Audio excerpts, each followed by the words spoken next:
Hey, what's up everybody? Commander Radix here bringing you another video, and today we are going to continue our run through reviewing the Energon Universe trade paperbacks. Today we are going to be talking about Void Rivals Volume 2, Hunted Across the Wasteland by Robert Kirkman. So you guys might remember back when I released the episode where I reviewed Void Rivals Volume 1, which kind of started off this whole Energon Universe review series. And I was hesitant, I was cautious going into Void Rivals, right? The Hasbro universe, the IDW Hasbro universe, you know, gave me a lot of high hopes and expectations, and at the very end crushed my heart and put me into a state of depression. So I was a bit hesitant when the Energon Universe was, you know, doing something very similar. I thought, could we have a good shared Transformers comic universe again? Very scared. I entered the waters cautiously, and Void Rivals Volume 1 was fine, although it didn't feel like a self-contained story. Now since then, Transformers Volume 1 has come out, Duke, Cobra Commander, Scarlet also has recently come out, and I'm starting to feel a little bit more confident that the Energon Universe might actually be good. I kind of want to get through the first year cycle of trade paperbacks before I'm really sold into the Energon Universe. For now, I'm starting to warm up to it, right? So, Void Rivals Volume 2. First, I want to say that, and by the way, spoiler, this is a spoiler discussion, all my reviews are spoiler discussions. I want to say that I enjoyed Void Rivals Volume 2 much more than Void Rivals Volume 1. I think part of that has to deal with already being more familiar with the setting.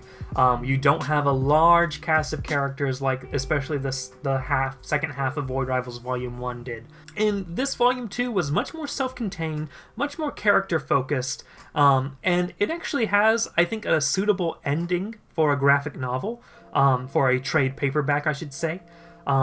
So it was a much more satisfying reading experience.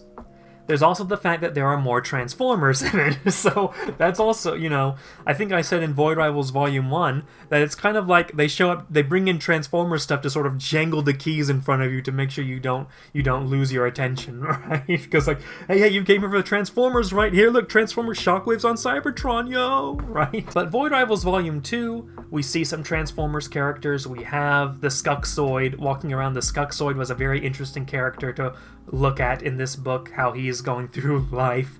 And there's a strange, I forget, it's been a month since I've read the book.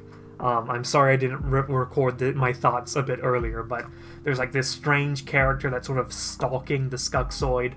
The Quintessons are starting to point out that there's that there might be a connection between the Sacred Ring, Zertonia, Agoria area, and what was it? Zeta Trion, I think it was? Zerta Trion. So, you know, there's this idea that there's some sort of Cybertronian connection to the Sacred Ring.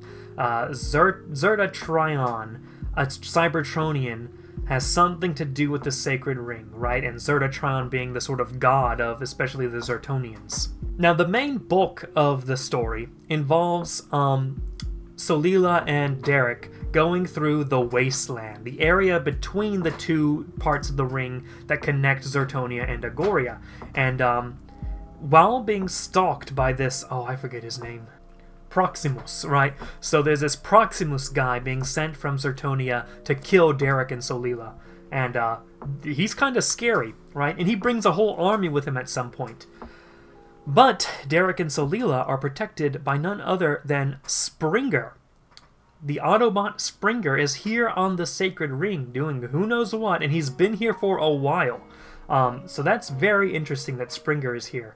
And I just want to say the final fight scene is great. I loved seeing Springer fighting these Zertonian soldiers. That was well done. I like Springer. Springer sort of stole the show in this book, and I have a feeling that throughout Void Rivals it's going to be the Cybertronians that steal the show. Hot Rod also showed up in this book. That was interesting.